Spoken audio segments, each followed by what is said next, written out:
kegiatan sosial di kalangan para sosialita juga.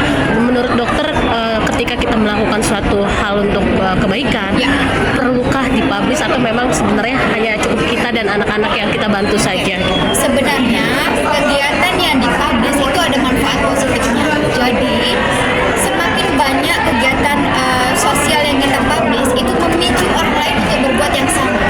Ya sebenarnya bukan hal yang bersifat menyombongkan diri atau bahasa Ria. Ria itu tidak ya. Tetapi kalau misalnya mohon maaf dalam kontennya di sini kamu memberi uang terus setelah tidak ada kamera kamu mengambil lagi, itulah baru ria. Ya itu artinya berbohong ya. Jadi apa yang memang kalian lakukan tujuannya adalah memberikan semangat kepada orang lain untuk saling berbagi poin ya. Semakin banyak kita berbagi itu memicu orang lain bersemangat. Mereka akan berlomba-lomba mengikuti kita. Menurut saya sih.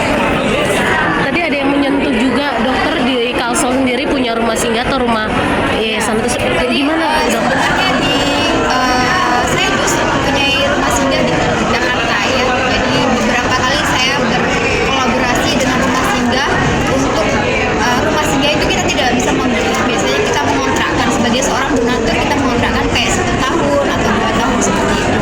Kita menyiapkan ambulan untuk anak-anak cancer ya, di mana ambulan itu bermanfaat pada saat ada gawat darurat pada anak-anak cancer tersebut di rumah singgah. Jadi sudah siap siaga 24 jam. Dok, sampai pada akhirnya berani untuk mengontrak sebagai donatur sendiri. Apa sih yang membuat dokter sampai bergerak hati gitu? Karena ada pengalaman dari orang terdekat yang mencurahkan gitu. Pengalaman-pengalamannya itu seperti apa ini? Karena harta saya tidak digunakan saat saya sudah, kita nggak tahu waktu kita tuh di hidup